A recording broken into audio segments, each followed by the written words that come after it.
सुरेश साजेकर. माझ्या शाळेचे नाव जिल्हा परिषद शाळा असोसेट. हवा वेगाने नव्हती तर हवेपेक्षाही त्याचा वेग होता. यमाला दमात ठेवून दाब देणारा तो एकमेव राजा होता. श्वासाश्वासाला कैद करणारा तो लाखात एक छत्रपती शिवरायांचा छावा होता.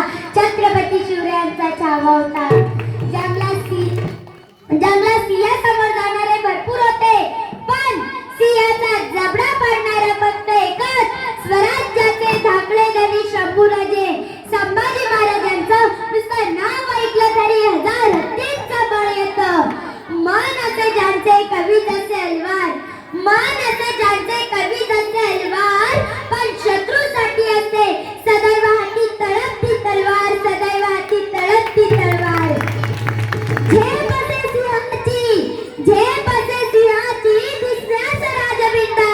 स्वराज्य राखण्या हाती भगवा झेंडा. स्वराज्य राखण्या हाती भगवा झेंडा. शूरवीर असे जसे सूर्याचे तेज साजे, असा शोभे आपला सिंहाचा छावा शंभूराजे. सिंहाचा छावा शंभूराजे. शिवराय व सईबाईंच्या संसार वेलीवर शंभू नावाचं सूर्यफूल जन्माला आलं.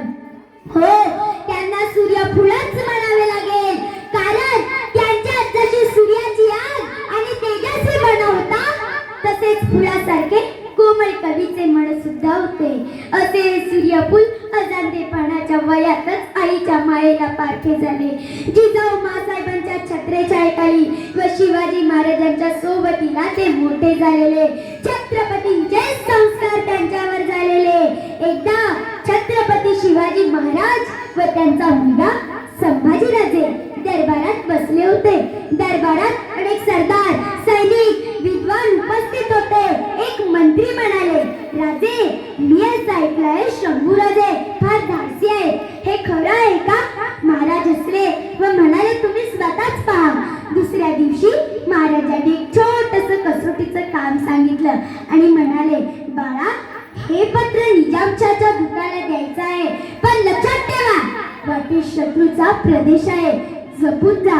तेव्हा संभाजीराजे फक्त 14 वर्षाचेच होते, तरी त्यांनी निर्धार केला आणि म्हणाले, आई जवळून आशीर्वाद घेईन आणि हे कार्य पूर्ण करूनच परत येईन.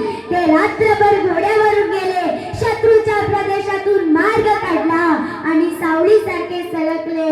सकाळी ते पत्र योग्य ठिकाणी पोहोचून आल्यावर महाराजांनी विचारले, बाळा, तुला भीती नाही का वाटली? संभाजीराजे नम्रपणे म्हणाले, भीती वाटली होती, पण आपल्या कार्यावरचा विश्वास आणि आई-वडिलांच्या संस्काराने ती भीती हरवून गेली.